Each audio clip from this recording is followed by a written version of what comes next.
नमस्कार, मैं हूं विपुल और आप देख रहे हैं डेमोक्रेसी एक्सप्रेस। सोशल मीडिया पर ओशो के रील्स और वीडियोज आजकल खूब छाए हुए हैं। हम अभी राजधानी पटना के गांधी मैदान में हैं। पुस्तक मेला में हम आए हुए थे। हमें एक स्टॉल दिखा जहां पर ओशो से संबंधित पुस्तकें उस स्टॉल पे अवेलेबल हैं। वहीं पर हमें मिल गए स्वामी अरविंद चैतन्य जी, जो कि ओशो से जुड़े हुए हैं, उनके शिष्य हैं।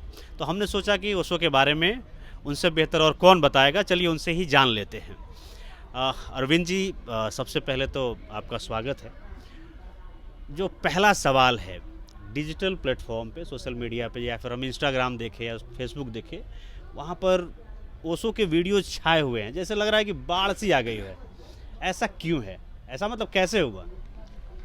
आ, ओशो का आना तो अतिशयोक्ति जैसा बिल्कुल नहीं है। वो आज हो कल हो, वो होना था। हम लोग को इससे देख के कोई बहुत आश्चर्य नहीं होता है कि ओशो सोशल मीडिया पे इतने तेज़ी से जो है सो आ रहे हैं। और सबसे मज़ेदार बात है कि ओशो के नाम से 750 पुस्तकें हैं, ठीक। और ऐसा कहा जाए कि 750 पुस्तकें जो छपी हुई हैं उसमें से किसी में ओशो ने लिखा नहीं है। उनके जो कार्य करने की विधि थी वो ये था कि वो जो बोल रहे थे ना, वो ही किताब बन जा रही थी। और वो अपने से पूर्व के जितने भी बुद्ध पुरुष हो सकते हैं, जिसके बारे में आपने कभी नाम भी नहीं सुना होगा, उन सब को जीवंत किए हैं। पहले अगर आप ठीक से देखेंगे तो बुद्ध को अपने अपने दृष्टिकोण से पेश किए। एस धम्मो सनातनो करके उनका एक सीरीज है, उसमें सुनेंगे तो आपको पता चलेगा। फिर गीता स्वामी जी, दस। हम उस पार्ट पे आएंगे। पहले मैं उसका उत्तर चाहूँगा कि आजकल हम इंस्टाग्राम अच्छा, पे जो रील्स देख रहे हैं, देखिए रील्स। वीडियोस देख रहे हैं, वो कहाँ से आ रही है? मतलब वो ये आपकी जो संस्था है वो पोस्ट कर रही है, या फिर जो लोग ओशो को पसंद करने वाले हैं वो डाल रहे हैं उसको? नहीं, ऐसा नहीं है। ओशो के बहुत प्रेमी लोग हैं, हमारे सन्यासी मित्र लोग हैं। ओशो के बहुत सन्यासी जो हैं सो पूरे देश दुनिया में फैले हुए हैं। ऐसा नहीं है कि सिर्फ हिंदुस्तान में फैले हुए हैं, देश दुनिया में फैले हुए हैं।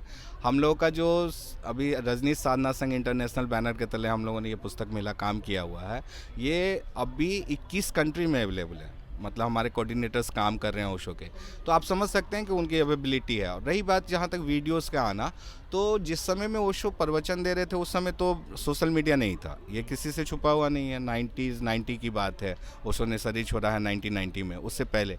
लेकिन उस समय भी ही वॉज सो कॉन्शस, अपने चीज़ों के लिए इतने कॉन्शस हुआ करते थे कि जो वीडियो हो तो एकदम हाईएस्ट क्वालिटी के वीडियो से, उस समय के हाईएस्ट क्वालिटी के वीडियो से बना हुआ है। तो आज के डेट में से उसमें से कुछ प्रवचन में से क्लिप निकाल के कोई रील में डाल रहा है, कोई फेसबुक में चला रहा है, तो इसी तरह से है। और अच्छी चीज़ों को कौन नहीं चाहता है कि शेयर करें, तो ओशो है तो शेयर हो रहा है, वो चलता रहेगा। चलिए, अब हम दूसरे प्रश्न पर आते हैं। आज के दौर में ओशो कितने प्रासंगिक हैं? ओशो आज के दौर के हिसाब से अगर सच्ची में कहूँ तो ओशो बहुत आगे हैं। जो उनकी जिस तरह के वो परिकल्पना करते हैं मनुष्य की चेतना का, उसमें उसका आना अभी बचा हुआ है। मेरे देखे अभी हम लोग 100 साल पीछे हैं जब ओशो को समझना शुरू करेंगे। कुछ है ऐसे कुछ लोग होते हैं जो ओशो को बहुत समय से पहले समझे हैं, हमसे पहले भी समझे। ओशो के बहुत सारे शिष्य भी हुए हैं, लेकिन ओशो का समय आना अभी बचा हुआ। मतलब आप कह रहे हैं कि जैसे जैसे अभी समय आगे बढ़ेगा, ओशो के प्रति लोगों में रुचि और बढ़ेगी? 100%। जो सत्य के इतने करीब बोले हैं ओशो कि वो होना तय है। अ, आज के वक्त में धीरेन्द्र शास्त्री का नाम काफ़ी ऊपर है, काफ़ी चर्चा में रहते हैं धीरेन्द्र शास्त्री। उन्होंने कुछ महीने पहले ये बात कही थी कि हिंदुस्तान में जितने भी संत हैं वो ओशो को स्वीकार करते हैं, उन्हें सुनते हैं, भले ही वो खुले मन से इस बात को स्वीकार ना करें, बट उनको आज के दौर में हर एक कोई सुन रहा है। धीरेन्द्र शास्त्री लास्ट टाइम हमारे आश्रम ओशो तपोवन नेपाल गए थे, तो हमारे स्वामी जी से मुलाकात हुई थी। स्वामी आनंद अरुण, उनका फ़ोटो भी लगा हुआ है हमारे बोर्ड पे। और वो बहुत बहुत प्रेमी हैं ओशो के। मतलब यंग हैं काफ़ी, 27 साल का, ज़्यादा का उम्र तो है नहीं उनका, लेकिन वो काफ़ी प्रभावित हैं ओशो के प्रज्ञा से।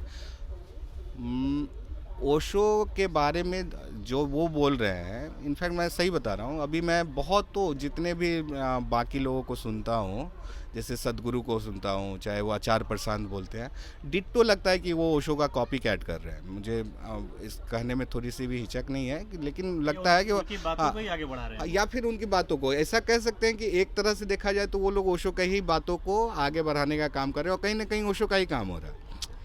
कहीं ना कहीं तो हमें अपनी चेतना पे ही काम करना है, अपने कॉन्शस पे ही काम करना है। तो उस क्षेत्र को देखते हुए ये चीज़ें हो रही है। और ओशो को पढ़ते हैं लोग, एक्सेप्ट करना थोड़ा सा कठिन है कि ओशो ने ऐसे ऐसे